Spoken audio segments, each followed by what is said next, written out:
Desde el corazón del Alto Manhattan, una mujer que ha sabido alzar la voz de toda una comunidad. Carmen de la Rosa, inmigrante, madre, líder y hoy concejal del Distrito 10 de Nueva York. En este episodio nos habla de su niñez, de los desafíos del servicio comunitario y de cómo convirtió esas experiencias en motor de cambio. Hoy, en el programa que siempre representa lo mejor de lo nuestro, 100% dominicano.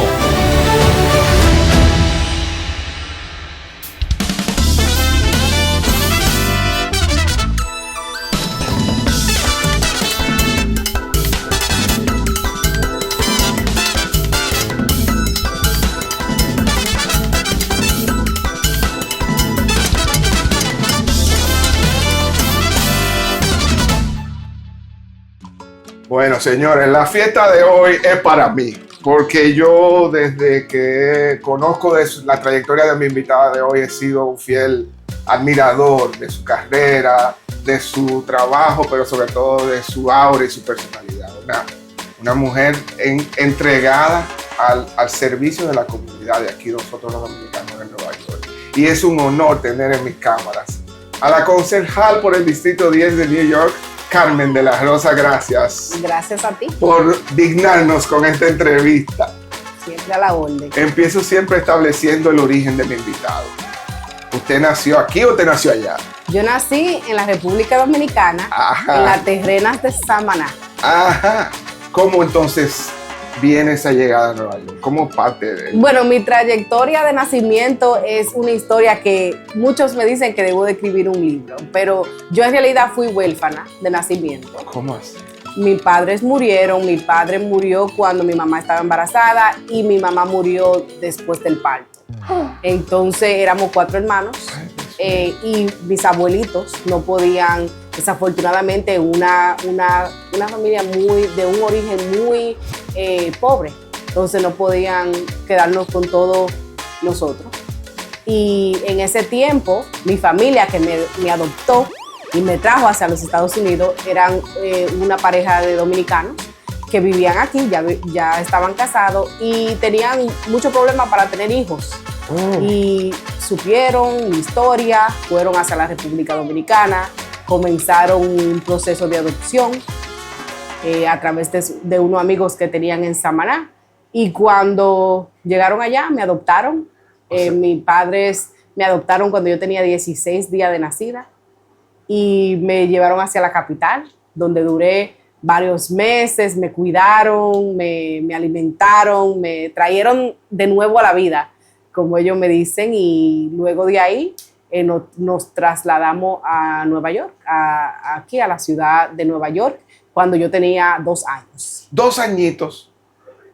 Usted mencionó Samaná, o sea que usted es de Samaná. Yo nací en Samaná, mis orígenes son de Samaná, pero mis padres que me adoptaron son de Montecristi, de Castañuela. Okay. Entonces por eso a veces digo que nací en Samaná, pero soy de Montecristi. Esa es la historia y la conexión. ¿Tienes memoria de esos primeros años? En realidad no tengo muy nada chiquita de 2 años. No tengo nada de memoria, me recuerdo, mi memoria más temprana, ya había nacido un hermanito, que luego que ellos me adoptaron tuvieron un hijo varón. Pues pudieron tener. Tuvieron tener. Como le trajiste bendición a exactamente, dicen que cuando adoptan muchas veces pasan esos milagros. Yo tengo un hermano que yo le llevo 1 año y medio y mis memorias más tempranas ya él estaba nacido, así que yo no me recuerdo nada de antes de él nacer. ¿Cómo fue esa formación aquí? ¿Cómo esa niñez? ¿Por dónde te inclinaste? ¿Cuál era lo que te llamaba la atención? Sí, mira, mi papá fue bodeguero, abrieron con sus hermanos una bodega en el Bronx, así que desde una temprana edad supe lo que fue el trabajo. Mi papá llegaba de madrugada a mi casa y mi mamá era una home attendant, lo que nosotros llamamos una persona que trabaja con envejecientes. Ajá. Y mi mamá, yo me recuerdo que nos llevaba a la escuela, se iba a trabajar, nos recogía de la escuela y volvía al trabajo. Y fue una niñez donde nosotros no teníamos mucho dinero económico, pero siempre tuvimos comunidad. En el edificio donde yo me crié, que todavía mis padres viven ahí, los vecinos. ¿Qué es aquí en Washington? En Inwood. En Inwood, sí. Los vecinos eran los que nos cuidaban, nos quedábamos en sus casas, era lo que aseguraban de que había comida. Siempre yo me recuerdo que mi mamá cocinaba y era para todo el mundo, los vecinos cocinaban y era para todo el mundo. Mi crianza fue una donde fuimos ricos de comunidad. Y ellos me inculcaron valores religiosos desde un inicio. O sea, mis salidas eran a la iglesia, a un grupo de jóvenes, a 2 cuadras de ahí. Mi primer trabajo fue en la rectoría de una iglesia y fui a un colegio de monjas como una adolescente. Así que eso fue parte también de mi crianza y de mis valores. Desde el servicio comunitario, ¿tiene algo que ver con esa historia de inmigración Claro que sí. se mostró más tarde? ¿Cómo fue? Claro que sí. Mira, como dije, mi papá era bodeguero. Yo me recuerdo que él me decía siempre, nosotros tenemos una bodega, pero si hay alguien que necesita, nosotros estamos ahí para ayudarle. Y mi mamá, con los ancianos que eran sus clientes, ella lo llevaba a la casa a comer. Yo veía como ellos tenían ese don de servicio. De muy temprana edad, nosotros, hijos de los inmigrantes, que en este país aprendemos el inglés, somos los traductores de todos los vecinos. Claro, y vamos a toda la cita médica y leemos toda la carta. Y esa fue como yo me introduje al servicio público, en realidad, leyéndole cartas a vecinos que llegaban y me preguntaban, ¿qué dice aquí? Hay que llenar un papel, ayúdame a llenar este papel. Inculcaron en mí el valor de comunidad y del servicio a mi comunidad. Amén. O sea que desde chiquita usted estaba en eso. Desde chiquitica. Y entonces se graduó de high school. ¿Para dónde nos fuimos de ahí? Bueno, me gradué de la high school, del colegio de monjas que estaba aquí en Washington Heights. Era un colegio toda de mujeres y quise ir a la universidad, apliqué a diferentes universidades y escogí una universidad en Fordham University, que es una universidad jesuita. También con la formación religiosa, ahí pasé 4 años en la universidad, estudié ciencias políticas. De ahí tengo mi licenciatura con una concentración en la pobreza, cómo erradicar los problemas de pobreza a través del mundo.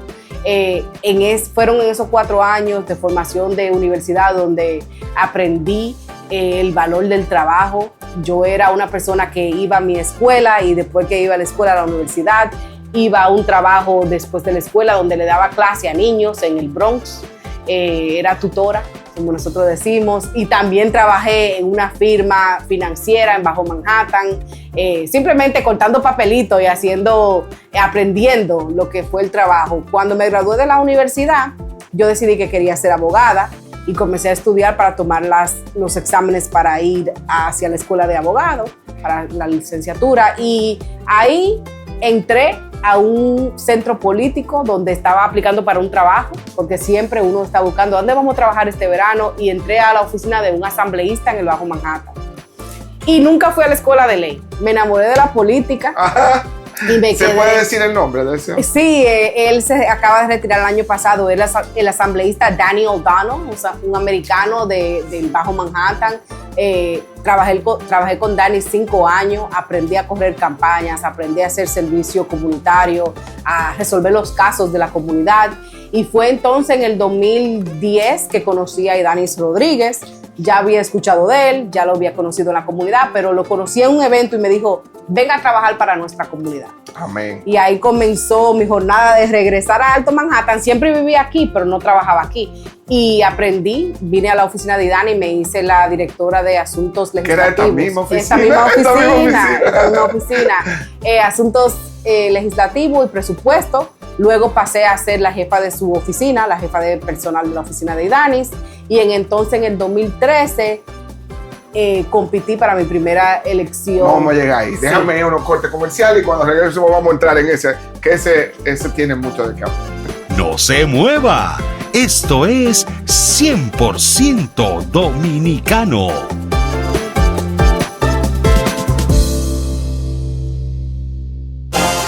El servicio que proveen los profesionales con el liderazgo de Jackie, de JC & Associates, es simplemente sin igual, porque tuvimos el caso de una empresa que duró meses para poder obtener la documentación de un cambio que hicieron estructural, y a través de la firma de arquitectos y también de trabajar con la ciudad pudimos lograr de que ellos finalmente pudieran obtener su certificado de ocupación y finalizar el proceso. Como dije anteriormente, esto les permitió renovar las licencias del Estado y de la ciudad para poder seguir operando. Y creo que son comerciantes como estos, profesionales que traen un servicio a nuestra comunidad, primero que es asequible. Que nuestros comerciantes no se sienten intimidados de contratar una firma de arquitectos o una firma de profesionales que puedan ayudarlos a navegar el sistema sin tener que pagar el costo real que muchas veces por desconocer o por irse a una firma donde no conocen el idioma, pues no tienen ese tipo de acceso. Yo creo que Jackie Alemán ha traído un elemento personalizado a nuestra comunidad dominicana y aplaudimos el servicio que ella realmente está prestando. Esperamos que todos ustedes en nuestra comunidad se identifiquen con empresas como esta, que hacen algo diferente, pero que ayuda mucho a nuestros comerciantes, porque por lo general no acudimos a ninguno de los nuestros con un servicio como este. Son más de 15 años de experiencia brindando soluciones a tus proyectos de construcción y sus relacionados permisos, que garantiza que obtendrás el servicio necesario para que tu emprendimiento sea exitoso. Soluciones a los trámites de permiso con la ciudad. Servicios que resuelven tus necesidades de construcción. Soluciones y servicios JCA & Associates. Llama a Jackie, que Jackie te resuelve. 212-828-8189. Cada historia comienza con una idea, pero lo que haces con esa idea es lo que realmente importa. En Lolico Productions damos vida a tus ideas con producción de video de alta calidad y las combinamos con consultoría estratégica de marketing para garantizar que tu mensaje llegue al público adecuado. Nuestro equipo de expertos lleva tu proyecto desde el concepto hasta la finalización, entregando resultados que superan las expectativas. Desde una idea en tu mente hasta un concepto tangible que crea diferencias en el mundo. Lolico Productions es tu socio en el éxito creativo. Lolico Productions, historias que empoderan, vidas que transforman. Estás trabajando con Idanis, para Idanis, ¿verdad? ¿Cómo qué? ¿Cómo? Yo era la directora primero de Asuntos Legislativos y de Presupuesto, y luego pasé a ser la jefa de su personal. La Chief of Staff. La Chief of Staff. Ok. En ese proceso fue que se te prendió el bombillo de tu postularme. Y no se me prendió a mí el bombillo, o sea, no se le prendió el bombillo a todo el mundo que estaba a mi alrededor y me convencieron. Los verdaderos líderes son así, que tomara la oportunidad y me lanzara. Y me lancé. La primera posición fue District Leader, que es una posición honoraria del Partido Demócrata. ¿Cómo es eso? Es una posición básicamente sin pago, es voluntaria. Sí, no, yo sé, pero quiero saber la experiencia de correr. Claro, mira.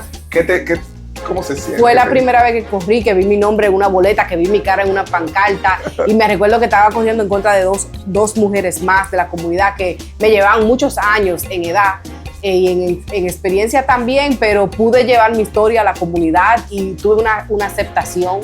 Uno ganar esa primera experiencia, pude ser district leader y en esa posición también enseñarle a otros jóvenes que era posible.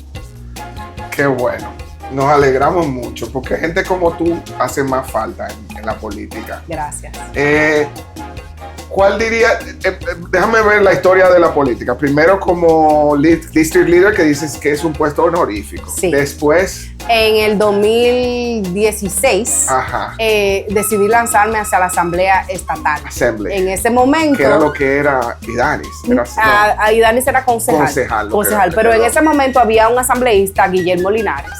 Y Guillermo y Adriano, los dos estaban lanzando hacia el Congreso. Entonces la silla de la Asamblea quedaba abierta para cualquier persona que se quisiera lanzar. Yo introduje mi candidatura para la Asamblea. Luego, en la contienda del Congreso, el señor Linares no ganó y volvió a reclamar su silla de asambleísta, haciendo una competencia en realidad real para la silla de la Asamblea, porque tuviste que competir con él. Era el que tenía la silla. La silla, correctamente. Le gané. Fue una contienda competitiva, yo creo que la más competitiva que ha tenido hasta el día. Y no fue una experiencia donde estábamos diciendo que el señor Linares no estaba haciendo su trabajo correctamente, sino que nosotros ya habíamos lanzado nuestra campaña y él regresaba después de no ganar la contienda del Congreso, a reclamar su silla. Pero ya la historia de Carmen de la Rosa se conocía en la comunidad. Sí, ya había una aceptación y ya se había hecho un trabajo. Fui vencedora en esa contienda y le doy la gracia al señor Linares porque durante esa contienda siempre fue un caballero, siempre hablábamos de las ocurrencias de la comunidad y me siento orgullosa de poder continuar el legado del doctor Linares, el legado de Idanis y de todos los otros que trecharon ese paso para yo poder hoy estar aquí.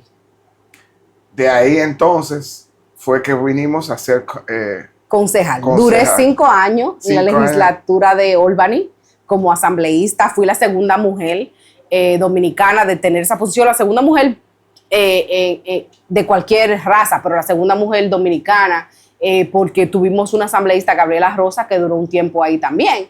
Y luego duré 5 años ahí, pasamos un sinnúmero de leyes importantes para el estado de Nueva York. Sí. En ese entonces yo tenía una niña de 2 años. Mi niña estaba pequeñita y yo decidí que cuando Idanis dejó la posición de concejal ya por el límite de términos, que yo quería regresar a la ciudad, obviamente seguir sirviendo a mi comunidad, pero también estar presente para la educación de mi propia hija. Porque la asambleísta te lleva para Albany. Para Albany, correcto. En el 2021, cuando Idanis entonces sale como concejal, ya no puede correr más por el límite de términos, yo entonces lancé mi campaña para concejal. Y eso también fue una campaña competitiva. Habían 8 candidatos, entre ellos 3 mujeres éramos las preferidas, las candidatas de arriba. Y en el 2021 logré la victoria para convertirme en la primera mujer dominicana. Gloria a Dios. En mis investigaciones conseguí muchos temas, pero vi que te interesa mucho el asunto de la renta y Sí. la que estás trabajando para eso, Sí. que está carísima la renta. ¿Cuál es tu empeño en eso? Mira, uno de los problemas básicos que tenemos aquí en la ciudad de Nueva York, más que falta de trabajo, es que la ciudad de Nueva York es demasiado cara para una persona trabajadora poder pagar una renta y crear una familia. Entonces, esos temas del costo de vida son temas que me mueven. ¿Por qué? Porque también hay una gran inequidad de ingresos en la ciudad de Nueva York. Viven la gente más rica del mundo en la ciudad de Nueva York, pero también personas en necesidad. Y el tema de la renta es algo muy personal. Como le dije, mis padres todavía viven en el mismo edificio donde yo me crié. Son inquilinos, no son dueños, son inquilinos. Y yo vi el trabajo que se pasa para pagar una renta, una vida completa, ganando un salario mínimo. Las malas condiciones en cual muchos de los inquilinos de nosotros tienen que vivir. Ser una persona de 80 años y tener que subir 6 pisos sin elevador. Vivir en un edificio donde se están cayendo los techos, donde las paredes son huecas, donde no hay electricidad. Son condiciones que ninguna persona trabajadora debe de vivir. Y por eso yo he hecho eso una de las prioridades mías. Una, asegurarnos de que en la ciudad entienda que cada vez que le aumentan la renta a un inquilino, están poniendo en riesgo un hogar completo a una familia. Y lo segundo es que si vamos a pagar la renta, entonces dennos dignidad de vivir en un lugar seguro, un lugar donde podemos tener a nuestras familias, a nuestros hijos en un lugar seguro. ¿Usted diría que esa es la lucha más significativa que tú estás librando? ¿O esa es la lucha más importante. Más importante. Porque el 90% de personas que entran a mi oficina, esa es la lucha. Buscar un apartamento, mantener un apartamento, tener un hogar para sus familias. Si tú tienes un hogar, tú averiguas la comida, tú averiguas la educación de tus hijos. Nosotros aquí en la ciudad de Nueva York somos resilientes. Nosotros sabemos buscárnoslas, pero tenemos que tener esa base, esa estabilidad de un hogar. Y no todo el mundo tiene el privilegio de tenerlo. Voy a cambiar un poquito, a ver. Yo quisiera saber cómo se siente llegar a ser la primera mujer concejal en este distrito, en esta ciudad, aquí, en esta zona. ¿Qué representa eso? Yo me siento tan orgullosa, sí, yo me siento tan orgullosa de mis raíces, de dónde vengo. De Samaná. Sí, y también de reconocer de que hubieron muchas personas que guayaron mucha yuca para yo llegar aquí. O sea, eso no pasó de la noche a la mañana, eso no fue un milagro. Hablar de que en el 2025 tenemos la primera mujer dominicana representando Washington Heights también habla de lo importante y lo difícil que es una mujer llegar a un puesto político. Todavía en la sociedad. Hoy en día no debería Hoy en ser. día no debería ser tan difícil. Debemos de tener muchas Carmen de las Rosas. Pero yo entiendo de que es un honor poder representar a mi comunidad. Es una responsabilidad. Porque donde haya un dominicano, aunque sea en este distrito o no, se sientan identificados con sus líderes y lo necesitan. Yo entiendo de que yo no puedo ser la última. Y esa es mi lucha. No ser la última, porque ser la primera pasó, pero no puedo ser la última. Nosotros tenemos que estrechar ese paso para que otras jóvenes lleguen atrás, que entiendan que ella también merece estar en estos espacios donde las decisiones se toman, que nuestros cerebros son iguales de poderosos. Son más avanzados. Exactamente. Yo la mujer está más avanzada que el hombre. Okay. Es un paso más allá de evolución, yo lo siempre he dicho, porque gracias. Llevar vida es una cosa que uno no se imagina, un claro. hombre. Entonces, tiene un paso más y tiene una conexión más con lo divino también. Tengo que irme a otro corte, pero volvemos en breve. No te muevas. Esto es 100% dominicano.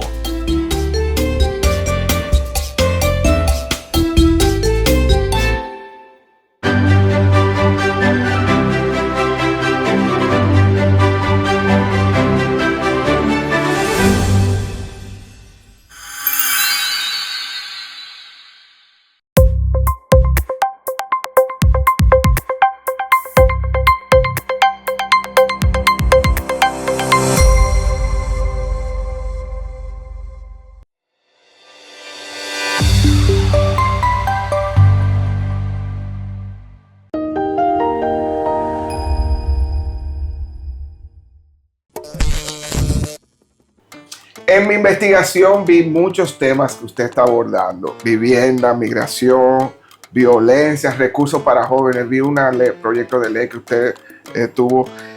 ¿Cuál usted diría que son las prioridades de su oficina? Claro, la prioridad de mi oficina es tener una oficina donde todo el mundo se sienta acogido, que sus problemas hoy son igual de importantes hoy y mañana. La vivienda, como le dije, es la prioridad número 1, pero también nosotros tenemos los temas y el privilegio de poder traer recursos a nuestra comunidad. Yo apuesto a nuestra juventud, a la juventud dominicana, a la juventud inmigrante, a la juventud de la ciudad de Nueva York. Entonces, traer recursos para que nuestra juventud se sienta útil, se sienta motivado, es algo que ha sido una prioridad para nosotros. Asegurarnos de que el dinero esté ahí para la recreación, para la educación, para los trabajos. También otra cosa en la cual yo creo en un gobierno transparente. Amén. Donde no haya corrupción. Demasiado corrupción, ese es el problema más grande que tenemos. Claro que sí. Entonces, una de las cosas que yo he empujado desde esta posición es un tema que se llama la cogobernancia. La cogobernancia significa que el pueblo gobierna con el oficial electo. Ustedes me eligen, pero las decisiones de la comunidad significa que podemos tener una democracia participatoria. Y nosotros hacemos un proyecto muy bonito de presupuesto donde nosotros decimos, de los 5 millones que le dan al concejal para proyectos, la comunidad escoge cómo se gasta 1 millón. Puede coger diferentes proyectos, los llevamos a votación. También comenzamos una iniciativa nueva donde vamos a hacer lo mismo con legislaciones, con leyes, que la comunidad escoge cuáles leyes son la prioridad. No porque nosotros no entendemos la problemática de la comunidad, pero porque usted también debe tener una voz en ese proceso. Claro. No es cada 4 años, cada 5 años, claro, claro. Una participación constante, una representación del pueblo. Sí. Estas comunidades, bueno, le llaman Little Dominican Republic porque habemos muchos dominicanos aquí viviendo aquí. Pero también hay otros, hay mexicanos, claro, hay peruanos, claro, hay coreanos, afroamericanos. Blancos. ¿Cómo usted balancea esa diversidad aquí en su comunidad? Bueno, lo primero es, como dije, tener la puerta abierta, el teléfono abierto, los correos electrónicos abiertos. Cada comunidad Tú te hablas bien dominicano, me encanta. Cada comunidad se comunica de diferente manera. Claro. Los dominicanos llegan aquí a la puerta. A la puerta. Ellos llegan a la puerta y hacen su fila. Y traen café. Y traen jugo, café y pan. Y pan. Los americanos tienden a mandar correos electrónicos. Hay otras comunidades que se comunican por teléfono. Siempre tener un personal, yo le debo todo a mi personal. Yo tengo unas mujeres y unos hombres dedicados a la comunidad aquí que están para servir sin importar de a dónde la persona llega, de cuál es su origen étnico, estamos aquí para servir. Y es muy importante porque las problemáticas son toditas diferentes. En un momento en los Estados Unidos donde la inmigración es algo que se está comparando a la criminalidad, nosotros tenemos que tener un personal con compasión, que entienda las leyes y que esté dispuesto a buscar esos recursos para nuestra comunidad. Voy a entrar un poquito medio delicadito. Usted me dice si no me lo quiere responder, está bien, pero con confianza y lo podemos editar. Sí. La política, un cargo público tiene un peso. Sí. Tiene un peso, tiene vamos a decir, un trayecto muy lleno de cadillos y alambre de púas, ¿verdad que sí?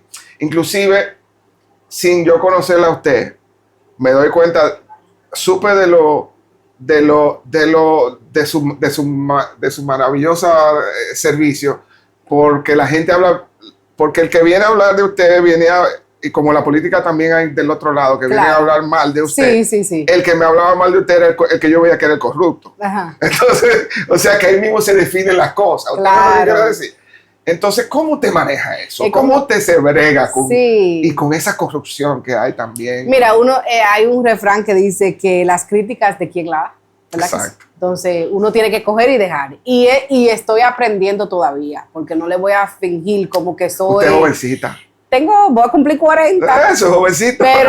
Pero estoy aprendiendo todavía, estoy en un proceso de aprendizaje. Ya este es mi año número 8 en servicio público como una oficial electa. Y al principio, cuando la gente criticaba, yo lo tomaba muy personal. Y yo comencé a mirar de que estaba cambiando mis buenas intenciones. Y yo poco a poco, y con las personas que están a mi alrededor, porque todavía tengo momentos débiles, ¿verdad que sí? Yo he aprendido de que no a todo el mundo uno le va a caer bien. No todas las cosas que uno habla de la boca, todo el mundo las recibe como tú las quieres decir. No todas las acciones que uno toma, la gente está en apoyo porque pueden tener ideas diferentes. Yo he aprendido a aceptar esas diferencias y buscar oportunidades donde, ok, usted tiene una crítica, ¿cómo lo podemos hacer mejor? Pero no es fácil. Yo soy muy protectora de mi hija, por eso soy muy protectora de mi reputación. Porque un día la mamá de Mía va a estar caminando por la calle y alguien va a decir algo. Y a mí me importa lo que mi hija, lo que mis padres, que con tanto sacrificio me han criado, escuchan. Porque le duele si hablan mal de mí. Pero lo hago todos los días con buena intención de servir a la comunidad y que la comunidad vea que viene de mi corazón. Nuestro programa se ve en la isla, se ve mucho, quizás se ve más que aquí. Y yo siempre me gusta que mi invitado le dé un mensaje positivo. Ahí a usted le está viendo una niñita ya en Santo Domingo, que sueña también quizás con lo que usted está haciendo. ¿Cuál es su mensaje para eso? Mi mensaje es este: nosotros somos capaces de grandes cosas. Yo soy una niña que viene de nada, literalmente de nada, y llegué aquí con la bendición del Señor y con el apoyo de una comunidad haciendo un servicio público. Nosotros no tenemos límites. Los dominicanos somos personas genuinas, trabajadores, alegres, talentosas. Nosotros tenemos que creer en nosotros mismos primeros y entonces lanzarnos hacia adelante sin miedo. El único miedo que podemos tener es a la grandeza que llevamos en nuestro corazón, y cuando tú la llevas, la gente lo ve. Así que yo siempre le digo a todos los jóvenes que hablo con ellos, háganse dueños de su narrativa. No deje que nadie haga su historia por ustedes. Que nadie la cuente por ustedes. Exactamente. Hablen de lo que han pasado, de los momentos difíciles, y hablen de cómo se superaron, porque nosotros somos una comunidad que sabemos superarnos. Los dominicanos, sí. Yo creo que si tuviéramos un poco más de unidad, fuéramos dueños de Nueva York, no tuviéramos un representante, tuviéramos 4. Del mundo. Tuviéramos 4 o 5 ahí en el Congreso con Adriano, ¿entiendes? Claro. Hasta usted no tiene planes de seguir para allá, más para arriba. Yo estoy aquí, usted va a postularse para un segundo término, ¿verdad? Estamos en el medio de la campaña. Estamos en medio de la campaña. En junio 24 comienza, es el día de elección. Para los últimos 4 años. 2 o 3 semanas. 2 o 3 semanas. Entonces, le estoy pidiendo a mi comunidad que vuelva a tener la confianza en mí para los últimos 4 años. Claro, y después de ahí, claro, el Señor es que sabe. Claro que sí, que vamos a apoyarla de nuevo. Usted va a ganar. Gracias. Cuando usted piensa en el futuro, como madre, mujer, como dominicana, pero sobre todo como líder, ¿cuál es el legado que usted quiere dejar?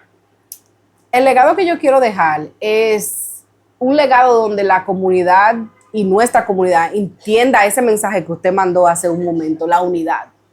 Que trabajando juntos nosotros podemos lograr grandes cambios, no solamente en Washington Heights, pero a través de la ciudad completa, el estado y el mundo. Amén. El legado que yo quiero dejar es que la gente entienda de que a los dominicanos nos duele nuestra gente, que nosotros podemos trabajar juntos para un futuro, juntos, unidos, en un futuro mejor para la gente trabajadora de la ciudad de Nueva York. Mi legado es que crean en esa grandeza. Bravo. Démele, mire, mirándome a la cámara, Okay. díganmele a mis invitados que no pueden dejar de ir a votar por Carmen de la Rosa este próximo 24 de junio. ¿Verdad? Bueno, mi gente, es un honor, 100% dominicano y orgullosos de serlo. Hoy le pido de que nuevamente, como lo han hecho en tiempos pasados, tengan la confianza de que aquí en la ciudad de Nueva York hay dominicanos y dominicanas que velan por sus intereses y que estamos luchando por una comunidad mejor. Le pido que sigan teniendo confianza en su concejal Carmen de la Rosa y el 24 de junio ejercen ese voto, ese derecho que tantos han muerto por tenerlo. Vayan y voten para que no le cuenten. Amén. Gracias, señora concejal. Gracias por, no solo por esta entrevista, sino por el trabajo maravilloso que está haciendo. El honor es mío. Quisiéramos que hubiera más dominicanos como usted. Gracias, gracias. Con ese corazón blanco, con las manos limpias Gracias. y sobre todo con el interés de servir, que eso es lo que nos hace falta. Que Dios la bendiga. Gracias, ha sido un a usted. honor estar con usted aquí. El honor es mío. Y a ustedes gracias. Nos vemos la próxima semana.